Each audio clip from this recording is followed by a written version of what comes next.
Tropical Storm Nando o Ragasa bahagyang lumakas habang papalapit sa Northern Luzon. May posibilidad na maging super typhoon at itataas ang signal number 5 sa mga susunod na araw. Habagat na pinapalakas ni Nando, magdadala ng malalakas na hangin at ulan sa Luzon, Visayas at Mindanao. Asahan din ang pagtaas ng alon at posibilidad ng storm surge sa Northern Luzon. Magandang araw Pilipinas, ito ang Pilipinas Weather ngayong araw ng Biyernes, September 19, 2025. Kung bago ka lang sa ating channel, please like, share, and subscribe. Salamat sa iyong suporta. Mga kababayan, namataan ang sentro ng bagyong Nando sa layong 1,075 km silangan ng gitnang Luzon na may taglay nitong lakas na hangin na 75 km per hour at may pugso na hangin na 90 km per hour habang kumikilos pa kanlurang hilagang kanluran sa bilis na 15 km per hour. Kahit malayo pa ito, ramdam na ang ilang bahagi ng bansa ang epekto ng hangin habagat na pinapalakas ng bagyong Nando. Sa ngayon, wala pang direktang epekto si Nando, ngunit pagsapit ng Linggo o Lunes, maaari na itong magdulot ng malalakas na pag-ulan, dulot ng habagat.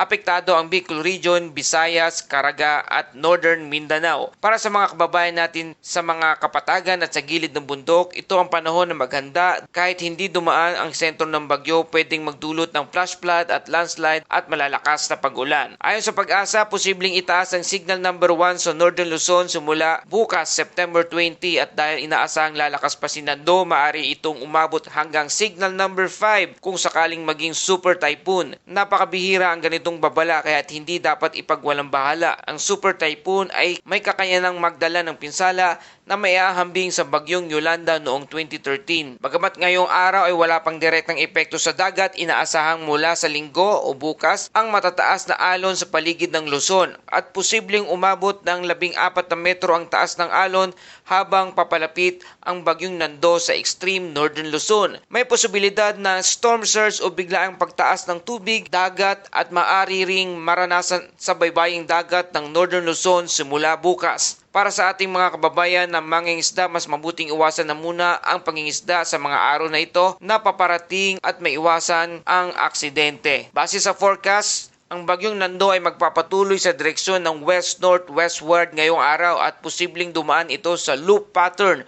bago tuluyang lumapit sa Northern Luzon.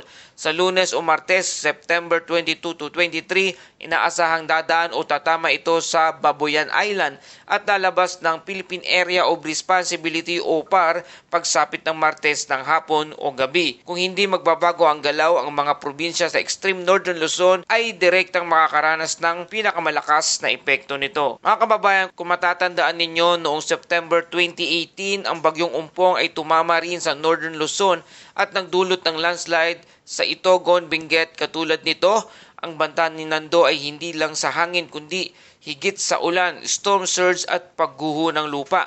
Kaya't mahalaga na maagang paghahanda, siguraduhin ang emergency kit, ligtas ang ating bahay, ang mga bubong ay maayos at may plano ang pamilya kung sakaling kailangan ng lumikas. At para sa ating Bible verse for the day mula sa Awit 46 verse 1, ang Diyos ang ating kanlungan at kalakasan, handang saklolo kung may kaguluhan. Paalala, sa gitna ng bagyo, may matatag tayong sandigan. Mga kababayan, manatili tayong nakaantabay sa mga susunod na abiso ng Pag-asa. Sundin ang mga babala ng mga local government unit o lokal na pamahalaan. Para sa karagdagang impormasyon, bisitahin lamang ang www.pagasa.dost.gov.ph o manatiling nakatutok dito lang sa Pilipinas Weather ngayon. At huwag kalimutan mag-like, share, and subscribe para lagi kang updated sa panahon. Ito ang Pilipinas Weather ngayon na lagi nagpapaalala, maghihanda, magiligtas, mag-alerto, ingat tayong lahat.